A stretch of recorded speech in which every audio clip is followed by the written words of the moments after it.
Waalaikumsalam. Waalaikumsalam warahmatullahi Alhamdulillah, wabarakatuh. salatu wassalamu ala rasulillah.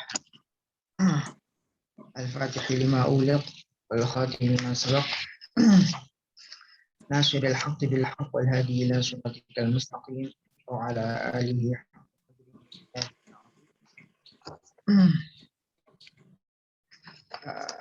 Alhamdulillah kita ketemu lagi di pagi hari ini, hari Rabu tanggal 10 ya ini. Hari pahlawan 10. Semoga nanti yang presentasi kayak pahlawan, memahamkan kita sebagai student dengan pembahasan reproduksi budaya, bagaimana budaya berproduksi atau memproduksi produk tafsir atau mempengaruhi mufassir tertentu atau mempengaruhi tokoh tertentu dalam kaitannya living Quran. Berarti living Quran dipahami oleh masyarakat, pemahaman masyarakat terhadap Al-Quran maupun penafsiran terhadap atau maupun terhadap penafsiran seseorang, kemudian dibentukkan atau dijawantahkan dengan berupa atau direalisasikan berupa ritual-ritual tertentu. Jadi bagaimana penafsiran seseorang tidak lepas daripada budaya seseorang atau pengaruh seseorang dari satu guru ke guru yang lain, saling mempengaruhi, kemudian membuahkan sebuah produk penafsiran atau sebuah pemahaman terkait Al-Quran diikuti oleh orang banyak, direalisasikan atau dijawantahkan berupa bentuk ritual.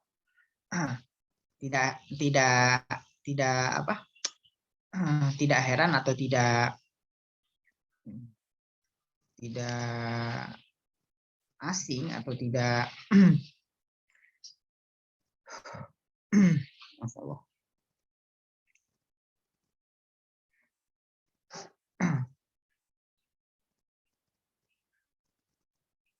Oke. Produk penafsiran pastilah terpengaruhi dari gurunya, dari kondisi masyarakatnya, dari objek yang atau konteks yang konteks masyarakat tertentu. Bagaimana seperti halnya Imam Syafi'i memiliki pandangan-pandangan atau pendapat-pendapat terhadap hukum-hukum, ada qaul jadid, qaul qadim, itu kan juga terpengaruh atau dipengaruhi oleh kondisi masyarakat tertentu. Itulah nanti kita bahas ya bagaimana reproduksi budaya dulu Arab ini, kalau dalam kaitannya Al-Quran, dulu Al-Quran merespon budaya, kemudian direspon oleh kita, kemudian kita akhirnya kita pahami secara utuh yang kita lakukan sekarang ini. Itu nanti pembahasan kita pada pagi hari ini. Ini makalahnya cuma satu atau dua pemateri, Mbak? Cuma satu, Pak. Satu. Baiklah. Mestinya dua ya. Enggak dua ya? Maksudnya gimana, Pak? Pakai PPT gitu, Pak? Enggak, maksudnya dua pemateri sekaligus. Berarti ini cuma Mbak di kelas B, Mbak Paul Junita Dewi Permatasari, Fatma Mutiah, dan Julianti. Iya, Pak. Benar ya? Benar, Pak. Saya absen dulu.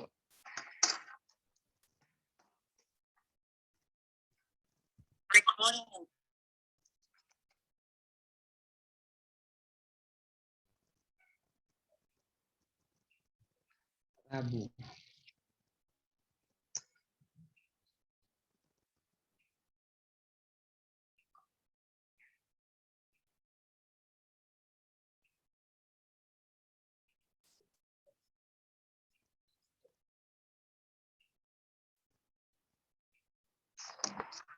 Kalau di kelas lain sudah pertemuan ke-10 ya minggu ini. Kita masih di 9, nggak apa-apa lah. RP Nurjannah.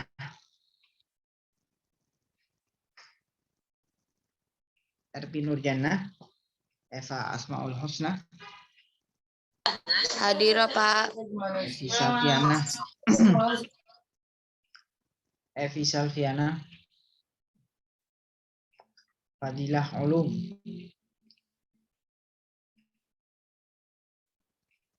Masya Allah. Fadilah Ulum. Fahmi Islami. Hadir, Pak. Farihah. Hadir, Pak. Farihah. Fatimah Ainan Salsabilah. Hadir, Bapak. Fatinah Billah. Hadir, Pak. Fatimah Hadir, Pak. Fauziyah.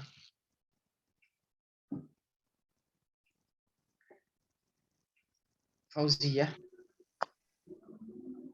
Teni Sutikayani. Hadir, Pak. Yariska Rahmadani. Fiariska.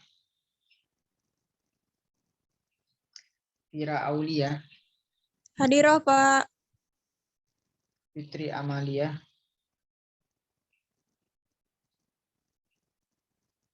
Fitri Amalia.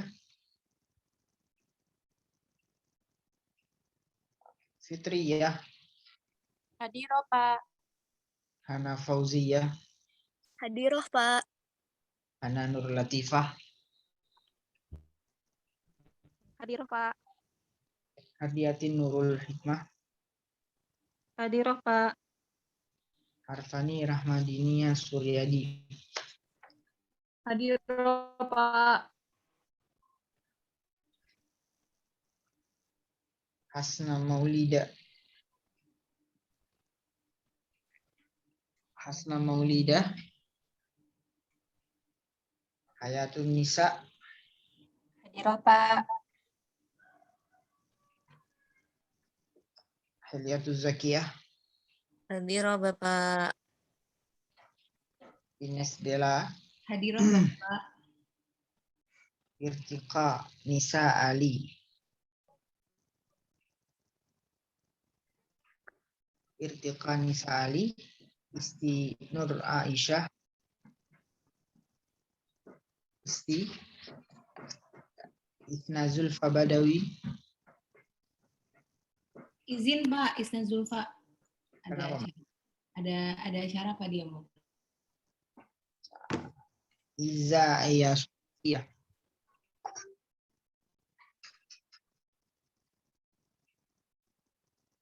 Iza Sofia. Juhairiyah. Hadir, Pak. Julianti. Hadir, Pak. Nita Dewi Permatasari. Hadir, Pak. Kasma Fitriani. Hadir, Pak. Khafifatul Aisyah. Khafifatul Aisyah.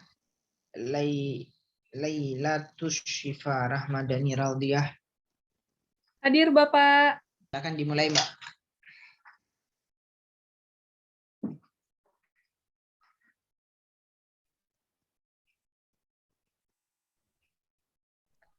Mbak Junita Dewi Permatasari, Mbak Fatma Mutia, dan Julianti. Baik. Baik, Pak. Untuk hostnya mungkin bisa dijadikan Ines buat co-host biar share screen. Udah bisa share screen kok. Oke. Keluar. Oh, oke. Oke. Bismillahirrahmanirrahim. Assalamualaikum warahmatullahi wabarakatuh. Waalaikumsalam. Kami dari kelompok 6 bersama saya Fatma Mutia dan kedua teman saya Julianti dan Junita Dewi Permatasari. Insya Allah akan mempresentasikan materi hari ini, yaitu reproduksi budaya terhadap penafsiran Al-Quran. Untuk pembahasan pertama, yaitu kita akan membahas Al-Quran dalam perspektif budaya yang akan dibahas oleh Julianti, dipersilahkan. Al-Quran dalam perspektif budaya, bentuk respon umat Islam terhadap ciptaan Allah dan sepanjang hal itu tetap berada dalam payung Al-Quran. Maka ilmu yang lahir daripadanya bersifat Qur'ani. Dengan demikian, semua implikasi yang bersifat mengiringi ilmu-ilmu tersebut dengan sendirinya juga bersifat Qur'ani. Dalam perkataan yang lain, dialog intelektual umat Islam terhadap Al-Quran dengan sendirinya akan melahirkan produk budaya, baik berupa pemikiran, aturan-aturan, hukum-hukum, perilaku individu dan kolektif, serta produk-produk material lainnya yang bersifat Qur'ani dan sekaligus Islami. Dalam hal ini, islamisasi ilmu pengetahuan dan yang mengiringinya secara otomatis terjadi secara simultan. Kemudian, sebagai kitab suci yang bertujuan untuk memberikan petunjuk umat manusia di mana dan kapanpun, dapat dipastikan bahwa Al-Quran senantiasa akan berhadapan dan berdialog dengan beraneka macam budaya. Dari sudut pandang ini, ketika budaya dimaknakan sebagai suatu model pendekatan terhadap Al-Quran, maka Al-Quran bisa berfungsi melegitimasi, meluruskan, dan menolak sama sekali budaya tersebut.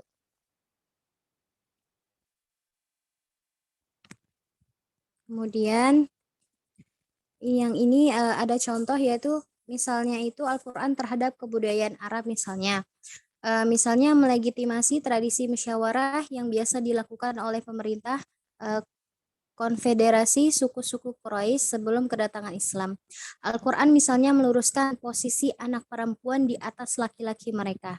Al-Quran juga menolak untuk menerima cara-cara jahiliyah yang melakukan praktek riba, tanpa bermaksud mengingkari 3 fungsi di atas itu. Ketika Al-Quran berhadapan dengan suatu budaya, akan terjadi dialog yang kreatif di antara keduanya. Berkembangnya model penafsiran terhadap Al-Quran sejak masa klasik Islam sampai dengan masa modern dapat dijadikan bukti telah terjadinya dialog yang kreatif antara Al-Quran dengan perkembangan budaya manusia. Kemudian, berkembangnya model-model tafsir Al-Quran seperti tafsir Bi'al-Matsur, Bi'al-Rayyi, atau Sufi, yaitu fikih, falsafi, ilmi, dan abadi. Terus, kemudian yang kedua akan dijelaskan oleh Fatmah Mahmud ya. Baik, yang kedua, respon Al-Quran terhadap budaya masyarakat Arab pada waktu itu. Di sini ada 3 respon Al-Quran terhadap budaya Arab, yaitu yang pertama ada tahmil, yang kedua taghyir, dan yang ketiga nanti tahrim. Nah, yang pertama tahmil.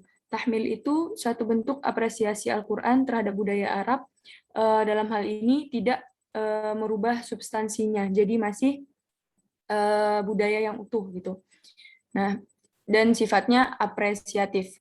Nah, di sini contohnya itu adalah menghormati bulan haram. Jadi masyarakat Arab dari sejak zaman jahiliyah sudah punya budaya menghormati bulan-bulan haram. Nah, seperti itu. Kemudian Al-Quran datang untuk tetap mengapresiasi dan melanjutkan budaya tersebut. Nah, di sini ada dalil dari surah Al-Baqarah ayat 194.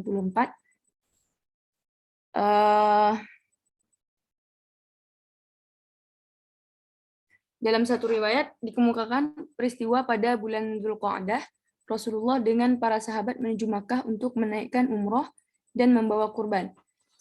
Setibanya di Hudaybiyah dicegat oleh kaum musyrikin dan dibuatlah perjanjian yang isinya antara lain agar kaum muslimin menunaikan umrohnya pada tahun berikutnya. Jadi dicegat, kemudian maka pada bulan Dzulqa'dah berikutnya berangkatlah Rasulullah beserta sahabat ke Makkah dan tinggal di sana selama 3 malam.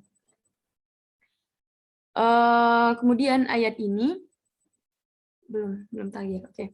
Kemudian ayat ini menginformasikan bahwa siapa saja yang memerangi mereka pada bulan haram, maka hendaklah mereka memeranginya pada bulan haram itu pula. Dan siapa saja yang memerangi mereka saat sedang berihram, maka hendaklah mereka memeranginya saat ia sedang berihram pula. Jadi di sini ada berlaku hukum qisas begitu. Kemudian ada lagi ayat berikutnya, yaitu Quran Surah Al-Baqarah ayat 216, yang mana ayat tersebut adalah diturunkan ketika Allah memerintahkan kepada kaum mukminin untuk berperang. Maka Rasulullah SAW mengutus satu satu rombongan dengan dikepalai oleh Abdullah bin Jahash untuk mencari informasi tentang kondisi orang kafir pada saat itu. Maka kemudian bertemulah Abdullah bin Jahash itu dengan rombongan orang-orang kafir Quraisy. Nah, dan ia pun memerangi mereka dan mengambil harta bawaan mereka sebagai ghanimah. Nah, kemudian hal itu terjadi pada penghujung hari pada bulan Jumadil Tsani, yaitu di awal bulan Rajab. Maka orang Quraisy pun menyebarkan kebencian terhadap Nabi Muhammad. Dianggap bahwa Nabi Muhammad itu tidak menghormati bulan haram, melakukan perang di bulan haram. Maka kemudian karena banyaknya celaan tersebut kepada Nabi, maka turunlah Quran Surah At-Taubah, yang mana menjelaskan tentang ada tentang bulan-bulan haram begitu. Nah, dari penjelasan tersebut, maka kita dapat mengambil kesimpulan bahwa di sini respon dan sikap Al-Quran itu tetap konsisten dan menghormati bulan-bulan haram serta mengikuti aturan yang telah berlaku dan menjadi budaya masyarakat sejak sebelum diturunkannya Al-Quran. Kemudian yang kedua ada taghyir. Taghyir itu adalah sikap Al-Quran yang menerima tradisi Arab dan Al-Quran memodifikasinya sehingga dirubah karakter dasarnya. Nah, begitu. Jadi tidak ditolak tapi diterima dan kemudian dirubah karakter dasarnya. Menambah beberapa ketentuan dalam tradisi tersebut. Contohnya adalah di sini kita mengambil contoh poligami. Nah, dalam sejarah poligami sudah dikenal masyarakat Arab jauh sebelum Al-Quran datang. Nah, tapi pada saat itu yang melakukan poligami itu tidak terbatas bilangannya, jadi poligami terserah dia mau berapa gitu. Kemudian Al-Quran datang, tapi tidak lantas menolak poligami, tapi dengan membatasi di Quran Surah An-Nisa ayat 3, yaitu membatasi 2, 3, atau 4. Seperti itu. Kemudian, respon Al-Quran dalam persoalan poligami ini menunjukkan adanya upaya Al-Quran untuk menegakkan keadilan dan keseimbangan dari budaya poligami yang tidak terbatas kepada budaya poligami yang terbatas. Realitas yang terjadi pada masyarakat Arab menggambarkan adanya eksploitasi terhadap perempuan. Pembenahan inilah yang dibawa Al-Quran dalam persoalan poligami yang telah berlaku dalam masyarakat Arab. Kemudian yang ketiga ada tahrim. Tahrim di sini maksudnya adalah penolakan secara total terhadap budaya masyarakat Arab jahiliyah. Respon ini ditunjukkan dengan adanya pelarangan terhadap tradisi yang dimaksud Al-Quran, serta adanya ancaman bagi pelakunya. Contohnya di sini ada khamar dan judi. Nah, menariknya, Al-Quran pun tidak dalam hal khamar dan judi ini tidak lantas langsung melarang, tapi dengan cara bertahap. Nah, dengan memberikan informasi terlebih dahulu mengenai mudaratnya khamar dan judi begitu. Di sini secara bertahap pelarangan tersebut di Quran Surah An-Nahl yang pertama ayat 67. Nah, nggak ditampilin. Oke, maaf, nggak ada di PowerPoint ya. Quran Surah An-Nahl ayat 67 yang mana artinya, dan dari buah kurma dan anggur kamu membuat minuman yang memabukkan dan rezeki yang baik. Sungguh pada yang demikian itu benar-benar terdapat tanda kebesaran Allah bagi orang yang mengerti. Nah, jadi masih dibolehkan pada saat itu. Kemudian ayat kedua di Quran surah Al-Baqarah ayat 219 yang artinya mereka menanyakan kepadamu Muhammad tentang khamr dan judi. Katakanlah pada keduanya terdapat dosa besar dan beberapa manfaat bagi manusia, tetapi dosanya lebih besar daripada manfaatnya. Dan mereka menanyakan kepadamu tentang apa yang harus mereka infakkan. Katakanlah kelebihan dari apa yang diperlukan. Demikianlah Allah menerangkan ayat-ayatnya kepadamu agar kamu berpikir. Nah, jadi mulai ada gambaran dari Al-Quran. Kalau tadi dikasih tahu yang baik-baiknya, bahwa dari khamar itu kita bisa mencari rezeki. Nah, sekarang Allah melalui Al-Quran memberikan gambaran tentang mudaratnya, dosa besar. Gitu. Kemudian yang ketiga, dalam Quran Surah An-Nisa ayat 43, ya artinya, wahai orang yang beriman, janganlah kamu mendekati sholat ketika kamu dalam keadaan mabuk, sampai kamu sadar apa yang kamu ucapkan. Dan janganlah pula kamu hampiri masjid ketika kamu dalam keadaan junub, kecuali sekedar melewati jalan saja, dan seterusnya. Jadi, intinya di ayat ini, aturannya masih, khamar itu tidak boleh ketika orang yang minum khamar itu tidak boleh mendekati sholat, seperti itu. Kemudian, yang terakhir, di Quran Surah Al-Ma'idah, yang artinya, wahai orang-orang yang beriman, sesungguhnya minuman keras, berjudi, berkurban untuk berhala, dan mengundi nasib dengan anak panah adalah perbuatan keji dan termasuk perbuatan setan. Maka jauhilah perbuatan-perbuatan itu agar kamu beruntung. Dengan minuman keras dan judi itu, setan hanyalah bermaksud menimbulkan permusuhan dan kebencian di antara kamu dan menghalang-halangi kamu dari mengingat Allah dan melaksanakan sholat. Maka tidakkah kamu mau berhenti?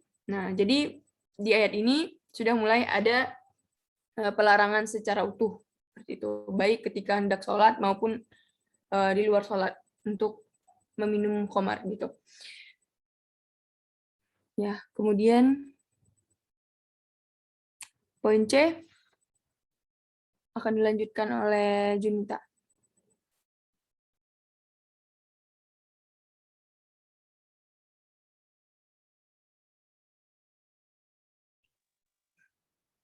Selanjutnya pengaruh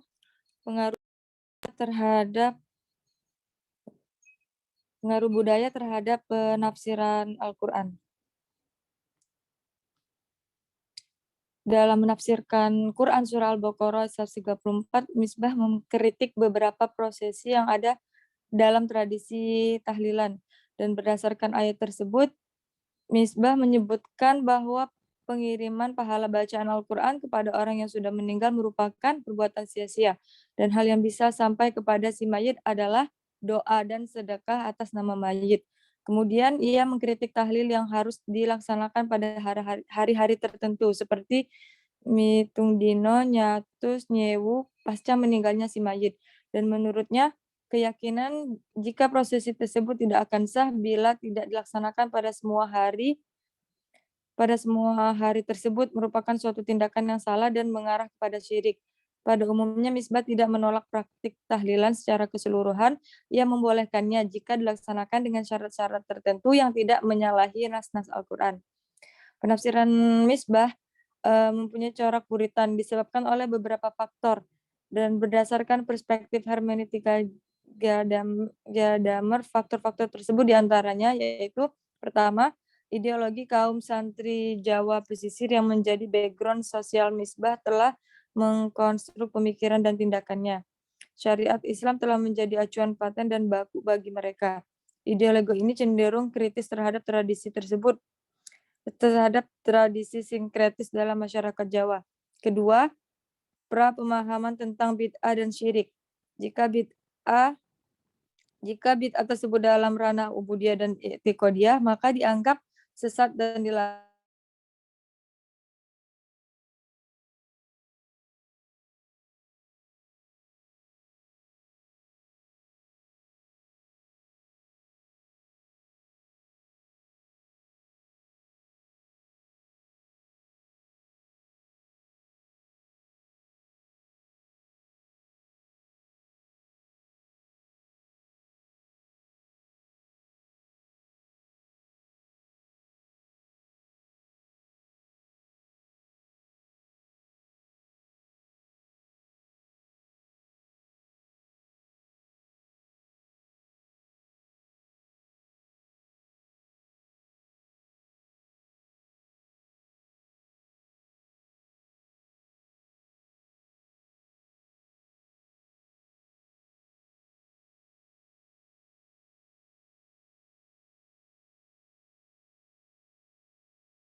pada waktu itu atau dianggap lebih lebih alim.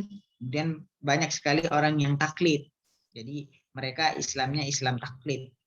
Beliau itu tadi berpandangan sebagai Islam itu ya sudah selesai di Al-Quran dan Sunnah itu, tidak butuh. Kalau sudah jelas sudah jelas disebutkan dalam Al-Quran, mestinya sudah final. Seperti itu tadi fenomena doa nggak boleh dengan menggunakan pengeras suara, tahlil yang mestinya tidak ada diada-adain, itu juga beliau tidak setuju ya. Ud'u rabbakum tadarru'an wa khifatan wa dunal jahri minal qawli bil ghudwi wal asal. Di situ doa yang semestinya nggak boleh menggunakan pengeras suara. Kemudian beliau sampai ketika menggunakan pengeras suara ada disebut syirik khafi tadi disebutkan oleh pemakalah. Baik, mungkin ada diskusi terlebih dahulu. Silakan Mbak. Silakan Mbak Fatma Mutiah dipandu. Baik. Biar enak. Baik, mungkin dari penjelasan tadi ada teman-teman yang ingin menambahkan atau bertanya. Persilakan.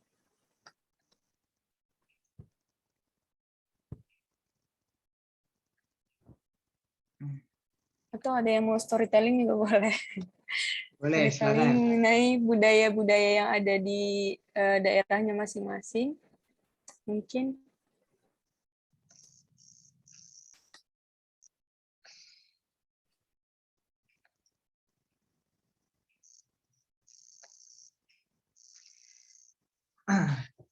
Jadi tadi juga sudah dipresentasikan Al-Quran merespon budaya pada waktu itu, pada waktu turunnya Al-Quran. Jadi merespon budaya Arab, bagaimana Al-Quran tadi ada fenomena ada tahmil, ada yang mempertahankan atau ada yang taghyir, ada yang tahrim kalau memang berbeda.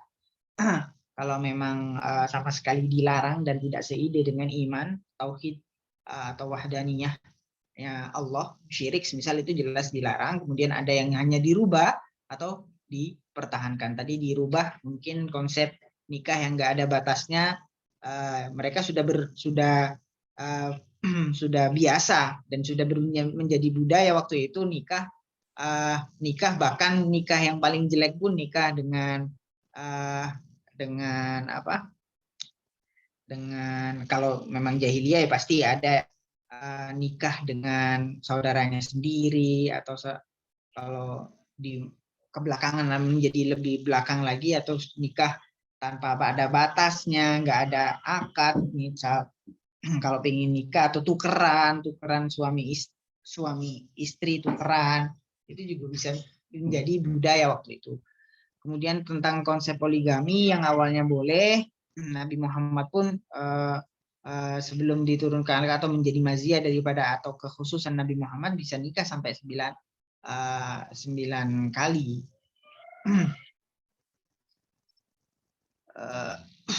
Itu menjadi respon Al-Quran terhadap budaya waktu itu. Ada yang dipertahankan, ada yang dirubah, ada yang diharamkan. Yang dipertahankan misal tadi dalam ayat mungkin inna iddatash syuhuri 'indallahi 'ashara syahran fi kitabillahi yauma khalaqas samawati wal ardh minha arba'atun hurum ya. Itu ada konsep arba'atun hurum yang di situ nggak boleh perang, nggak boleh saling memperangi, nggak boleh ketika ada perang. Tadi faman ya'tada 'alaikum fa'tadu 'alaihi bimithli ma atada 'alaikum. Silakan kalau ada diskusi dulu, Mbak.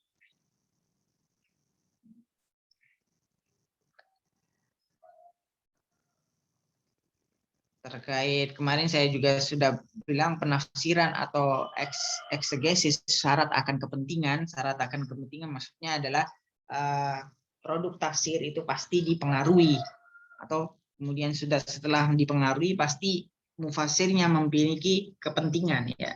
Kepentingannya itu tadi diantaranya tadi Mbak Misbah Mustafa adalah mengembalikan orang Islam pada Islam yang sesungguhnya atau Islam yang semestinya ya, meskipun sedikit kaku karena tidak sedikit kakunya karena kita atau orang Islam waktu itu dianggap sebagai orang-orang yang bertaklid belaka ya, tidak dengan tidak lebih moderat dari pandangan orang lain. Juga dipengaruhi oleh kondisi sosiokultural dan ideologi mereka tadi ya, sudah dijelaskan di makalahnya di PPT-nya Mbak Fatma Mutia dengan kaca atau dengan analisis Gadamer tadi ya di kesimpulan. Kaum santri waktu itu karena kebanyakan taklid atau membudayakan sesuatu yang tidak ada di Al-Quran tapi mereka anggap benar, itu dikritisi oleh Mbah Misbah Mustafa yang beliau berpandangan sebagai Islam, berpandangan atau berideologikan Islam Puritan, bukan atau kebalikan daripada Islam moderat. Jadi nggak tahu kita milihnya Islam yang moderat atau Islam yang Puritan. Kalau saya berpandangan kalau Islam Puritan itu benar, Islam moderat juga benar dalam satu konteks tertentu. Kalau butuh untuk dipraktekkan yang moderat ya harus moderat. Kalau harus kaku ya harus kaku. Kalau harus Puritan ya Puritan. Jadi dua-duanya mungkin benar. Susah untuk mendialogkan keduanya. Kalau tidak paham.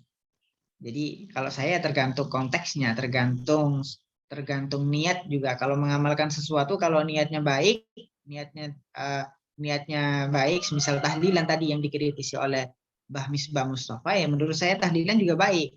Karena juga di situ isinya adalah zikir-zikir, kemudian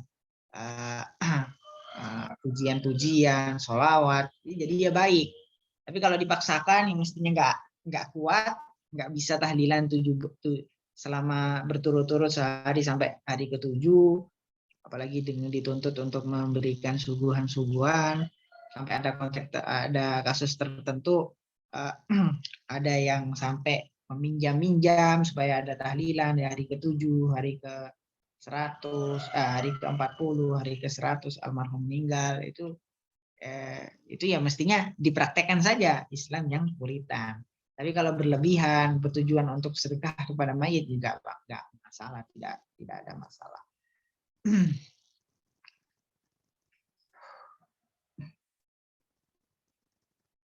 Tentang reproduksi budaya. Reproduksi budaya itu berusaha untuk mendialogkan budaya. Ketika direspon, ketika sebelum ada turunnya respon, kemudian direspon. Dengan respon tersebut, tujuannya untuk menciptakan budaya baru yang disepakati, yang dianggap benar, yang sesuai dengan syariat. Itu maksud daripada reproduksi budaya ya Mbak. Jadi konsep reproduksi budaya adalah Al-Quran adalah dasar teologis. Ini lebih setelah Al-Quran turun, tadi kalau respon Al-Quran itu adalah tadi Al-Quran merespon dengan bentuk tagyir, tahmil, tahrim ya. Terus setelah itu setelah berbudaya dengan berbudaya Al-Quran, nanti muncul berbagai penafsiran dalam upaya mengharmonisasikan Islam dengan budaya lokal pada masa kini ya. Jadi budaya Islam masa kini semisal yang dibawa oleh Wali Songo ke bumi Nusantara. Di Nusantara mungkin banyak sekali ritual-ritual tertentu, ritual-ritual kayak sholat-sholat yang bentuknya, atau ritual nyanyi-nyanyi, kemudian dikontekstualisasikan dengan ritual keislaman yang dibawa oleh Wali Songo di bumi Nusantara dengan diisi, misal pewayangan di situ dimasuki kisah-kisah hikmah, kisah yang dalamnya ada nilai hikmah.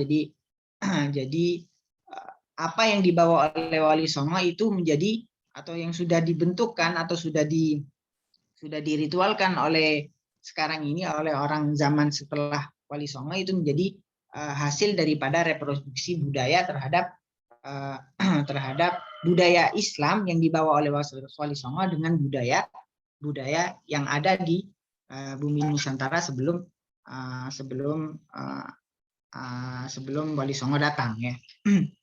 Jadi konsep reproduksi budaya atau kebudayaan Al-Quran adalah dasar teologi supaya dalam upaya mengharmonisasikan Islam dengan budaya lokal pada masa kini.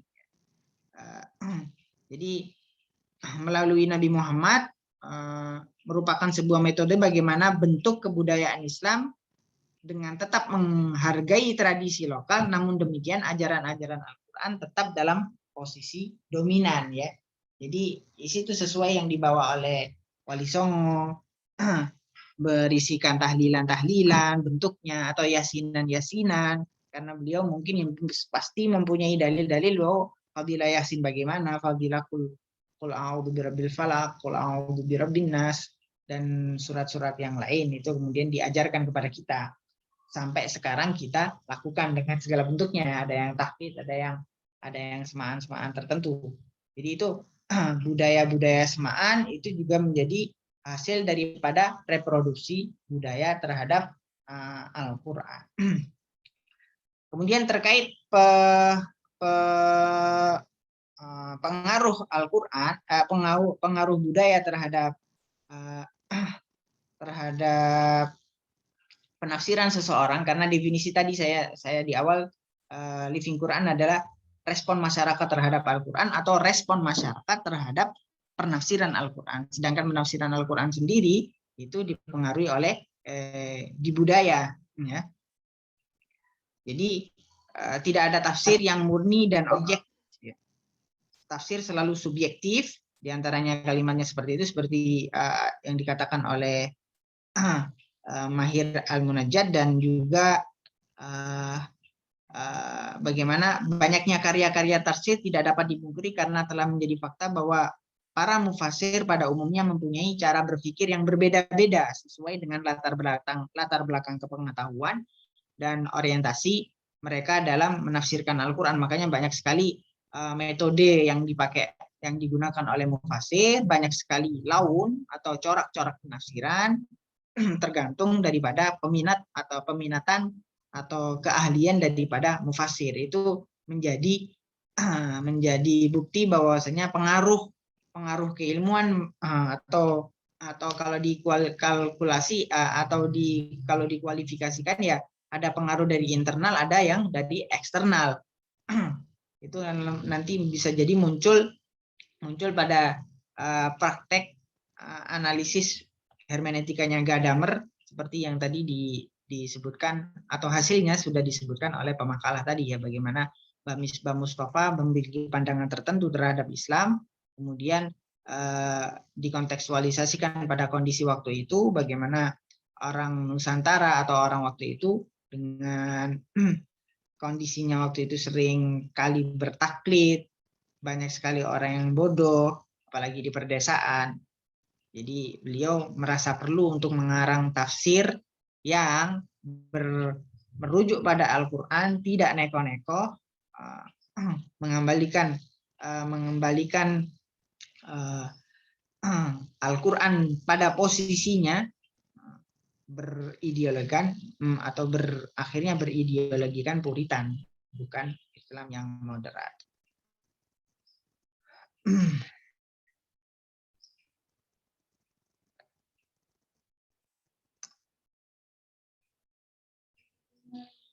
Baik, sampai di sini ada yang bertanya? Ada pertanyaan nggak, Mbak Fatma Mutia? Nggak, cukup. Belum ada, Pak. Belum ada.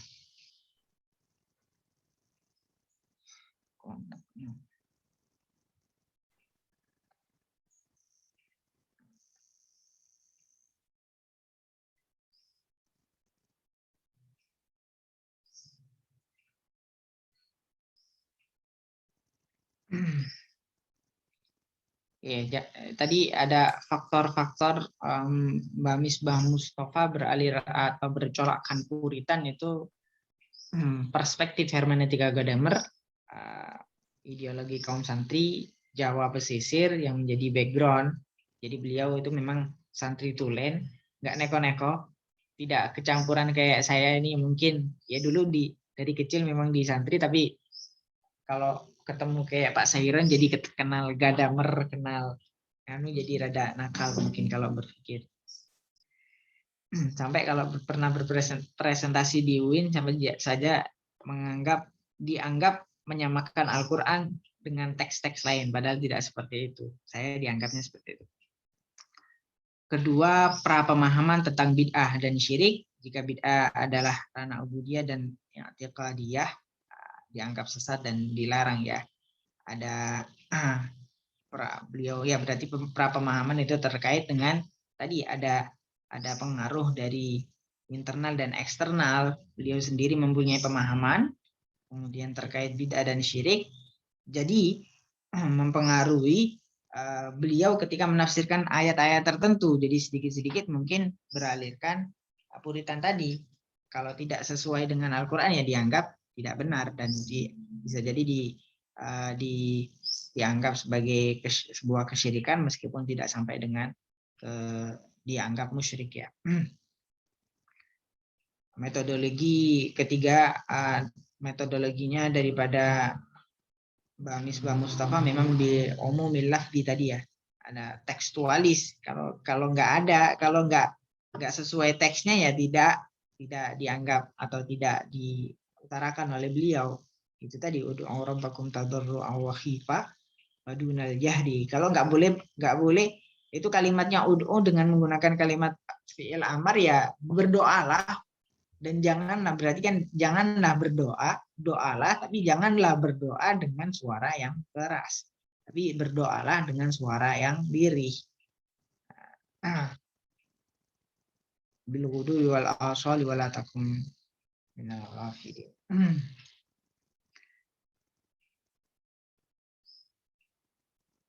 Baik, ada lagi mungkin? Ada yang perlu dikomunikasikan? Pak, saya mau nanya, Pak. Oh ya, Mbak Hayatunisa. Ini kan respon Al-Quran dalam konteks tahrim tadi, contohnya pengharaman khamar gitu, Pak. Itu kan sangat sangat detail gitu, urutannya. Misalnya pelan-pelan gitu kan pengharamannya, Pak. Ada contoh lain nggak, Pak? Respon Al-Quran dalam konteks tahrim yang seperti pengharaman khamar ini gitu, Pak. Mungkin selain khamar mungkin nikah mut'ah ya. Jadi tidak, karena pernah dengar kalau nikah mut'ah itu tidak langsung ya. Apalagi dulu nikah mut'ah awalnya malah dihalalkan, kemudian berangsur-angsur diharamkan ya. Dalam konteks ketika berperang meninggalkan istri boleh nikah waktu itu. Bahkan dianggap nikah mut'ah, tapi kemudian dilarang seutuhnya. Kalau tentang pengharaman Al-Quran dengan metode itu tadi, metode tadrik ya, sedikit demi sedikit. Kenapa? Selain khamar apa? Kalau saya itu nikah mut'ah itu ya. Ada lagi tidak yang tahu contohnya? Nikah mut'ah. Perbudakan mungkin, Pak. Oh, mengkikis. Ya bisa jadi satu konteks, karena memang itu termasuk larangan atau tidak ya? Bisa jadi larangan memperbudak itu juga boleh ya? Iya. Atau dalam konteks tertentu, iya ya, budak itu mestinya dilarang, meskipun kalimatnya di Al-Quran mungkin tidak boleh memperbudak, tidak ada pengharaman memperbudak, tapi di konsep Al-Quran maupun konsep fikih kita diarahkan untuk menghilangkan perbudakan ya, gitu ya. Jadi sedikit-sedikit hukumannya dengan memerdekakan budak. Jadi bisa jadi contohnya seperti itu. Jadi benar sekali mungkin Mbak Fatma Mutia. Meskipun dalam Al-Quran kita tidak diperintahkan untuk memerdekakan budak secara langsung, tapi dalam kasus-kasus tertentu, semisal tidak mematuhi sumpahnya ketika berzina, atau ketika kalau mujadilah, surat mujadilah itu atau zihar ya, itu juga dihukum dengan cara memerdekakan budak, atau ketika kita membunuh itu juga diarahkan atau dihukum dengan cara memerdekakan budak dengan urut-urutan. Begitu mungkin. Contoh tahrim yang tadriji. Begitu Mbak Hayatunisa. Kalau contoh lain mungkin bisa nanti saya cari mungkin. Tahrim yang tadriji gitu ya. Kalau nikah mut'ah itu secara langsung atau sedikit demi sedikit. Kira-kira.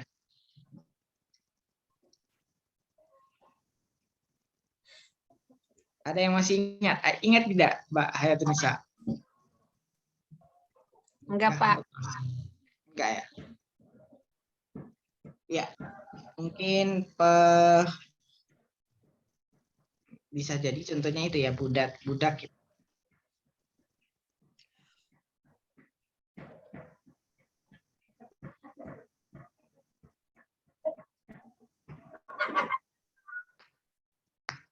Ya, ada lagi mungkin. Kalau secara tidak langsung yaitu pemerdekaan atau penghapusan budak di muka bumi dengan cara, meskipun tidak secara lafziah, secara pasti diperintahkan oleh Al-Quran untuk kita memerdekakan budak, tapi ide untuk menghilangkan budak di muka bumi itu sudah disebutkan dengan cara disebutkan atau dijadikan takzir atau bentuk-bentuk takzir ketika kita melakukan sebuah kesalahan. Begitu Mbak. Ada konsep bihar, konsep membunuh, konsep yamin, atau konsep kosam, itu juga kan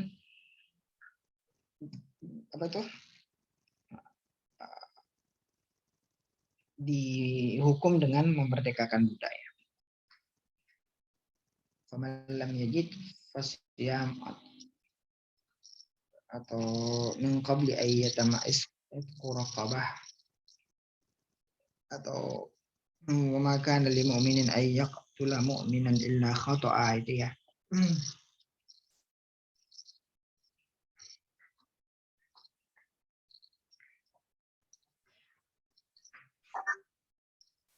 Ada lagi mungkin?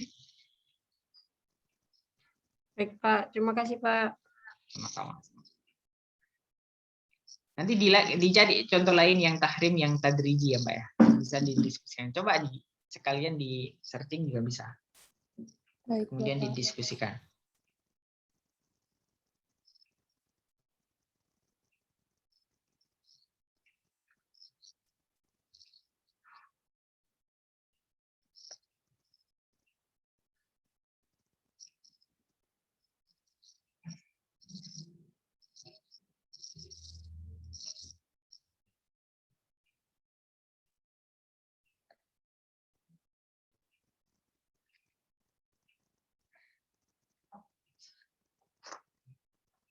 Sudah?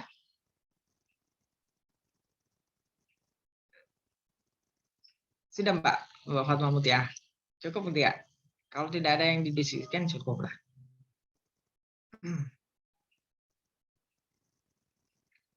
Kalau PJ-nya Mbak Hayatunisa ya di sini. Kelas yang dulu. Sekarang Mbak PJ-nya Esa. siapa Mbak? Sekarang Mbak Eva. Mbak Esa. Oh. Oke. Dan Mbak cukup? Insya Allah cukup, Pak. Cukup ya. Atau teman-teman ada yang masih Iya, kalau ada yang bertanya silakan. Kalau ada, Ya, jangan kalau saya kan malu-malu. bagian nambah-nambahin.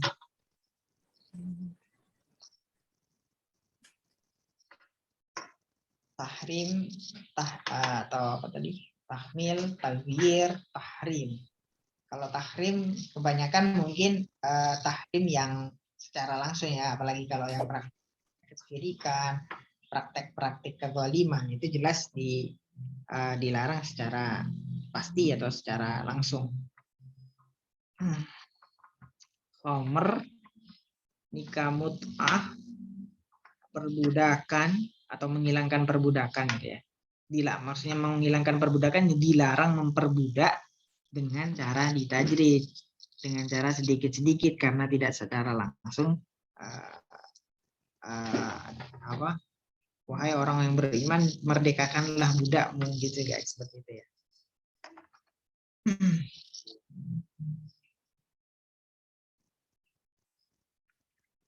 Mungkin itu ditemukan kalau yang nikah mut'ah mungkin ditemukan dalam periwayatan di hadis mungkin.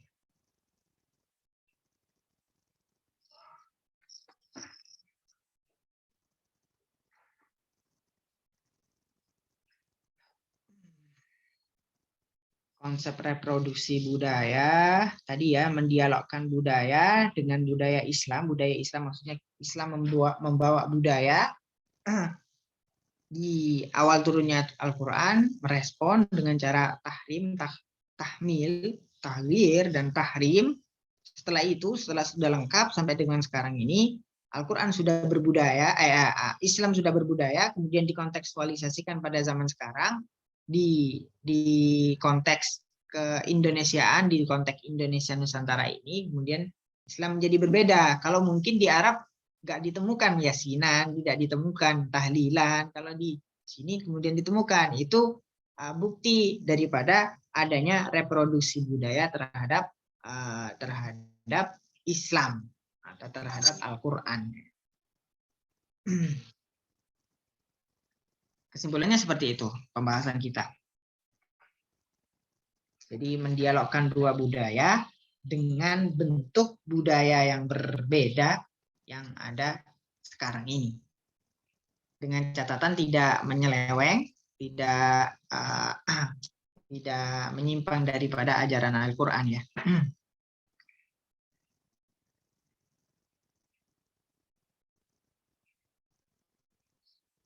Karena Al-Quran tetap dalam posisi, harus diposisikan sebagai dominan. Harus diposisi dalam posisi dominan, posisi yang paling kuat, posisi yang paling utama. Karena menjadi ukuran kita, kalau tidak sesuai, karena kalau tidak sesuai ya berarti tidak haram. Kalau tidak sesuai dengan Al-Quran pasti dihukumi haram. Kalau tidak disebutkan di Al-Quran tapi kok masih seide dengan Al-Quran, tadi dengan adanya praktek, adanya fenomena tahmil dan taghyir itu menjadi bukti bahwasanya semua yang tidak ada Al-Quran, semua yang tidak ada di Al-Quran itu bisa jadi tetap masih seide dengan Al-Quran.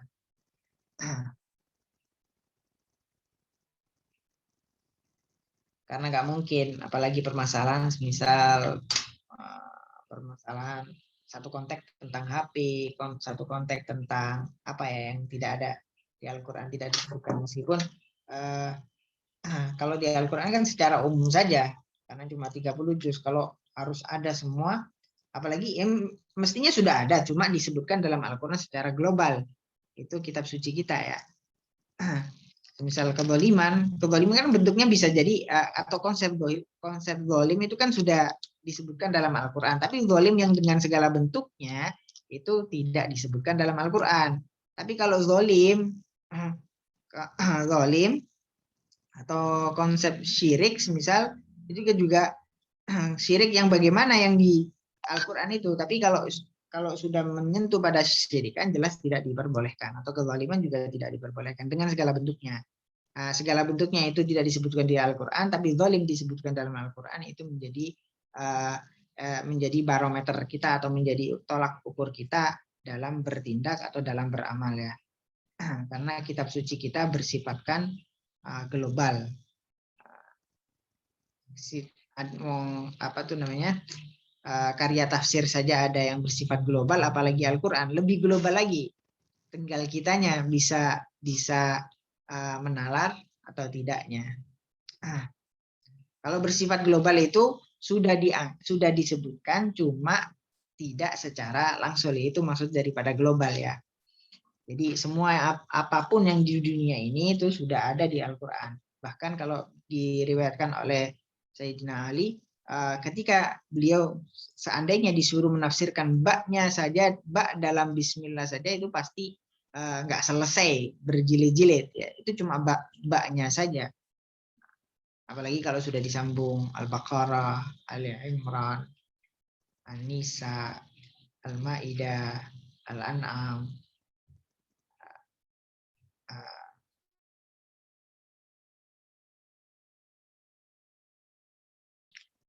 Hud, Yusuf, Ar-Ra'du, Ibrahim, Al-Hijr, An-Nahl, Al-Hijr, Al-Isra dan selanjutnya. Begitu Mbak, cukup ya? Cukup aja ya? Cukup. Terima kasih Mbak Fatma Mutia, Mbak siapa? Mbak Junita Dewi Permatasari, Mbak Julian.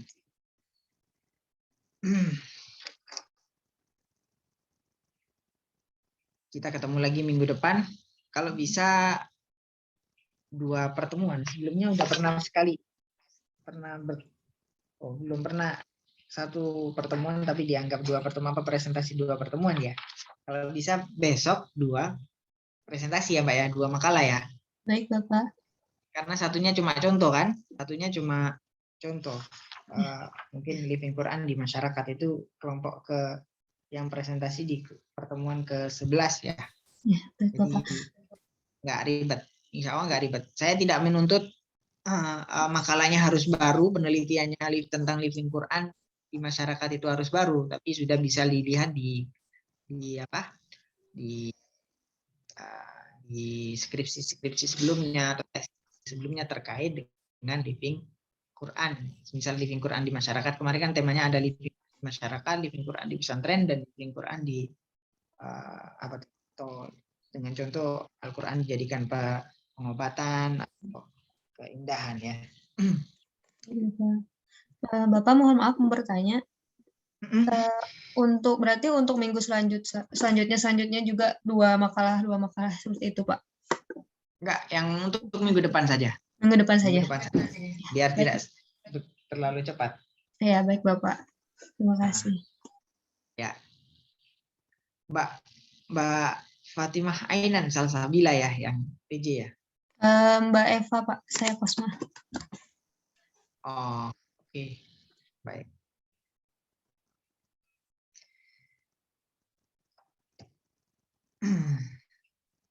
Oh iya, yang banyak yang belum terabsen ini.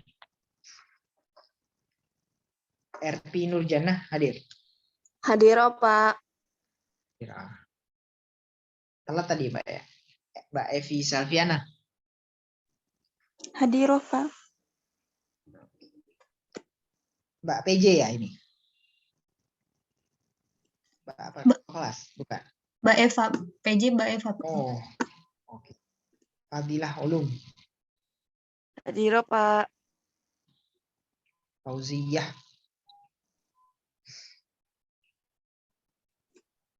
Pak Fauziyah, nggak ada. Ada Bapak, cuman sepertinya tidak ada suara barusan. Sudah open rekaman. Ya, open mikrofon. Pak Fauziyah hadir. Hadir, Pak. Tia Rizka Rahmadani. Hadir, Pak. Fitri Amalia. Fitri Amalia. Tadi di chat sempat hadir, Pak. Mungkin terkeluar jika belum menjawab. Oh gitu. Irtiqa Nisa Ali. Hadir, Bapak.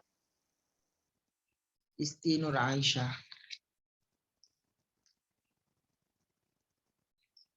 Isti.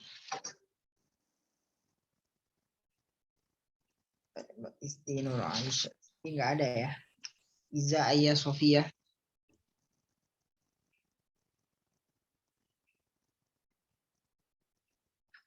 Iza Ayah Sofia. Di Zoom ada Bapak, cuman Ada videonya. ada partisipannya ada Pak. Nggak nampilin video. Tidak Pak. Off cam. Oke. Khofifatul Aisyah. Hadiro Bapak. Lia Apriliani. Hadiro Pak.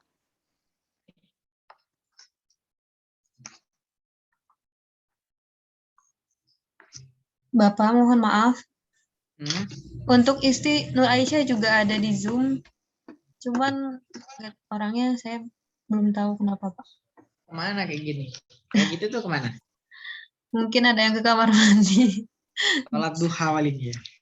Sholat. Mungkin. Baiklah. Saya ikut Mbak, anu aja Mbak Ketua aja, nanti laporannya kayak gimana. Tapi juga saya punya datanya nih. Baik Bapak. Jadi itu kalau laporan. Zia hadir. Kalau saya ikut ini loh, betul lewat apa nih namanya chat, lewat chat itu saya hadir gitu. Biar ketahuan kalau ada orangnya.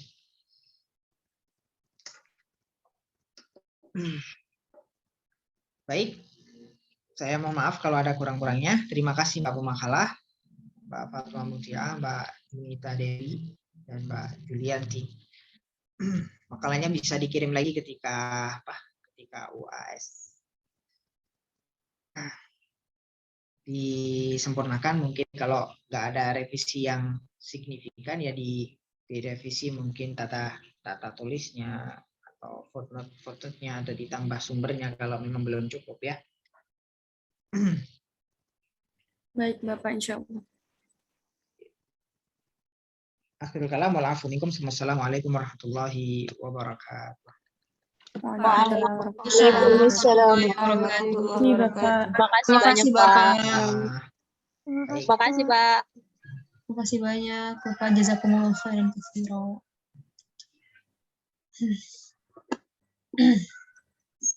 Ntar kalau misalnya ada yang lagi off cam di ini aja ya, izin di room aja gitu, di chat kemana-kemananya. Biar ini soalnya WA aku kebanyakan tethering mungkin, jadi ini WA aku nggak bisa di tethering HP-ku. Oke, yuk. DN aja ya. Yuk, makasih semuanya. Terima kasih Kosma, bye-bye. Yuk, assalamualaikum. Oke, sama kalah. Salam.